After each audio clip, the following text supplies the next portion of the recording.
are diamonds, which is used for jewelry and drilling, gauna, which is used for batteries and strong tools, quartz, which are used for marbles and tables, redite, which is used in phones and for jewelry, silver copper, which is used for coins, tools, and silverware, and cobalt, which is used for batteries and electronics. About the Homeland Security, there's police stations where there's police officers. Each officer has a handgun, and there's a police station. For house protection, there's going to be a security robot, which if an unwelcome intruder comes in, it will send an electric shock through them, and everyone has a mace to protect themselves. And for outside protection, there's going to be a dome around the city. There's records of all the residents, and each resident has an ID. Hi, I'm Marina, and I am going to talk about transportation in our city. Our main two sources of transportation is the Magna train and the bikes in our city. Bikes have less fuel. There's less fuel to move around the city, so there's less pollution. There's also individual transportation that can be used. There are these things called city bikes, and city bikes they have them in Arkansas and different places. They have them, and it's actually on the movie Annie, and it has where you have a bike and you pay a certain amount of money and you get a certain amount of time to ride the bike, and then you plug it back in for it to charge. The Magna train is a very fast-moving train and will go around our source of the crater. It can run up to 268 miles per hour. That's on average. The highest speed it's ever run up to is 308 miles per hour. It carries 300 to 400 people and different seating. So it's like an airplane. You could have luxury seating or regular row seats, or there's also handicap seating for people in wheelchairs and who have handicap disabilities. We built part of our futuristic crater world on using green construction. So some of the things you have in mind is the natural light. When there's natural light coming in through windows to many offices and school buildings, the teachers and business workers and the people that are having natural light feel the less use to turn on the lights. So electricity is saved, power is saved, and energy. We also have moisture insulation, and this insulation, the walls absorb moisture. The walls absorb moisture, and when it is drier, instead of humid and muggy, when it's drier that way, then many people will have in our city we also have moisture insulation in our homes and business buildings, because in the summer it is very hot, humid, and muggy outside, and the insulation come in will make you feel cooler, and it'll feel more air conditioned in the building.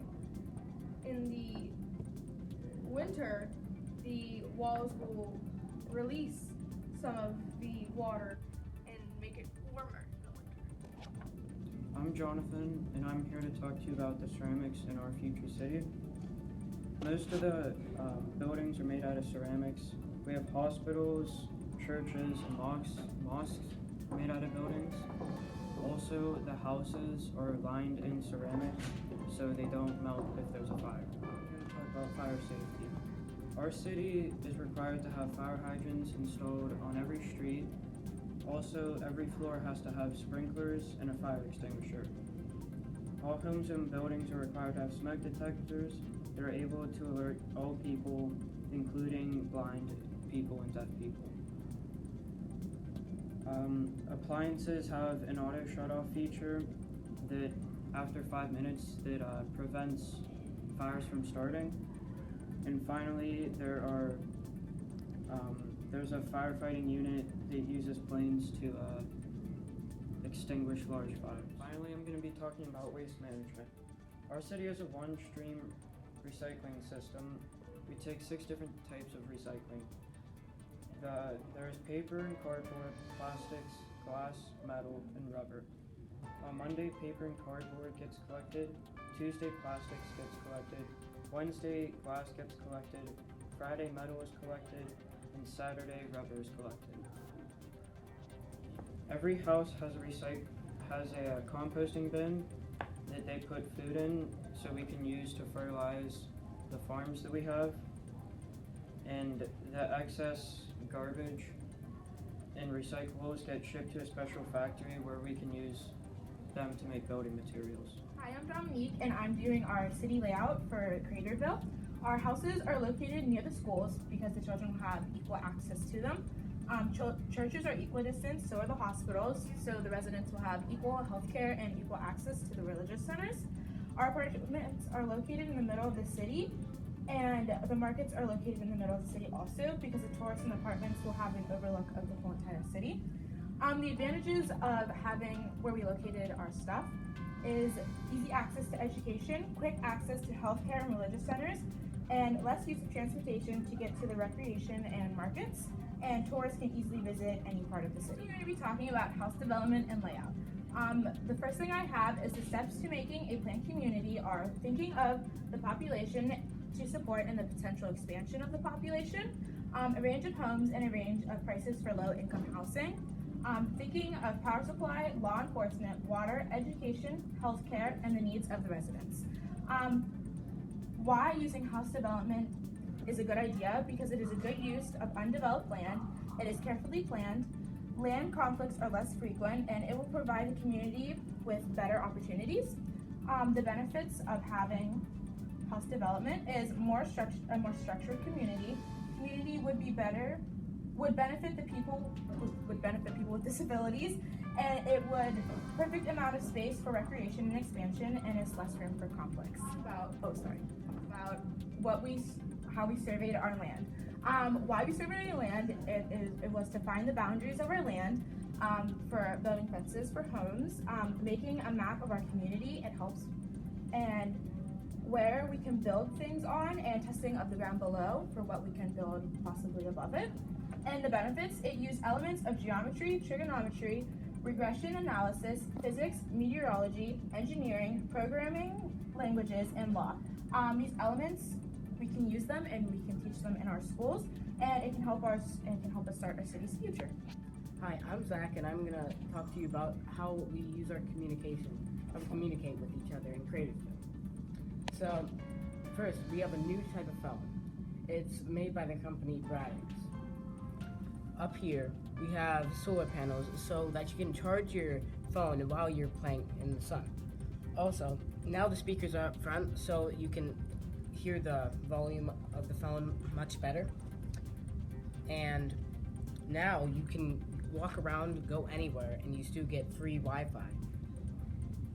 Also, their phones are completely waterproof, so if you drop it in a puddle, it will still work.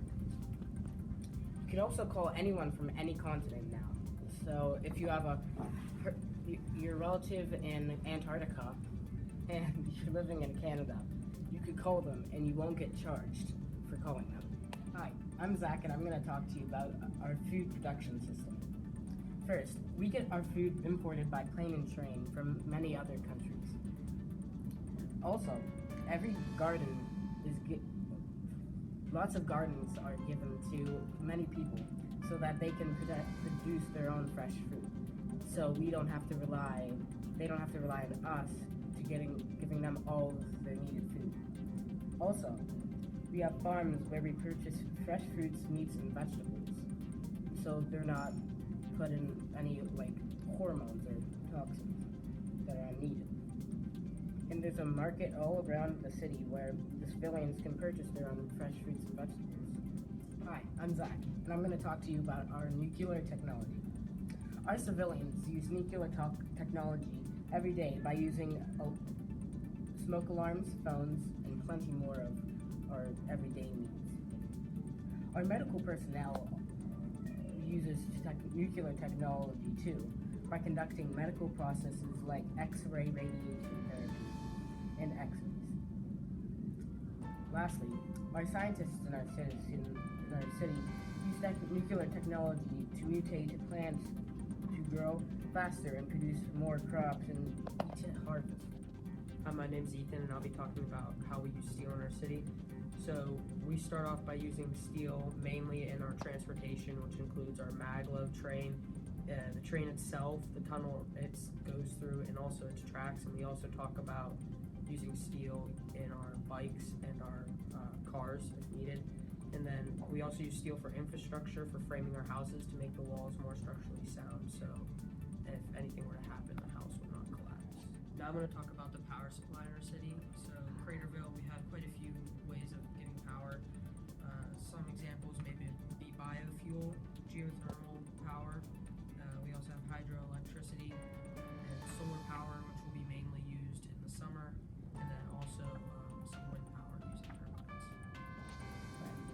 going to talk about energy efficiency.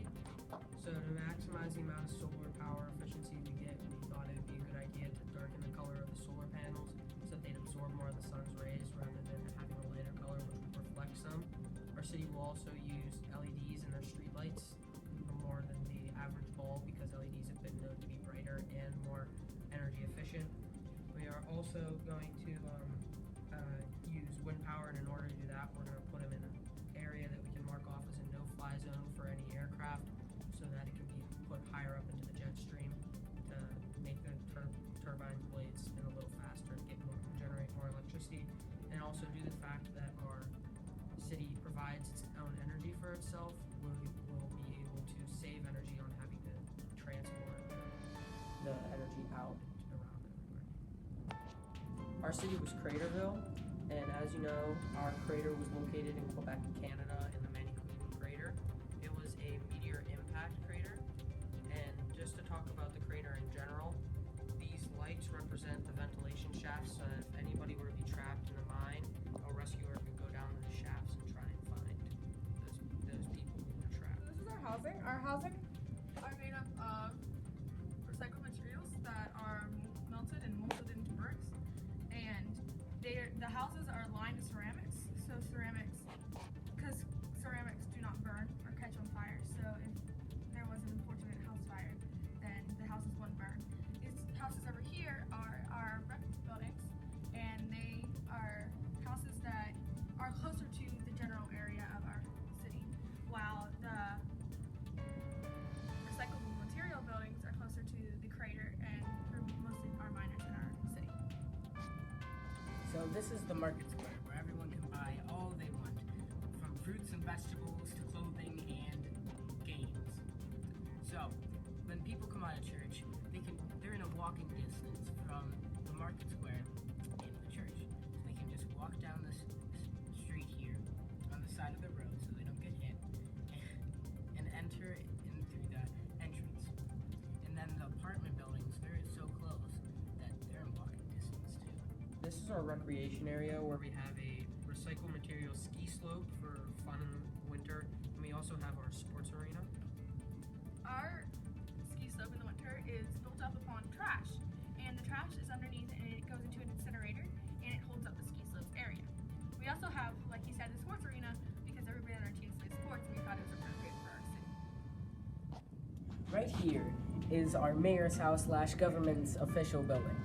Here is where they make all the votes and where the mayor lives. And the house is nicely made of a green color. And while we're talking about greens, I'd like to talk about our amazing gardens and / parks.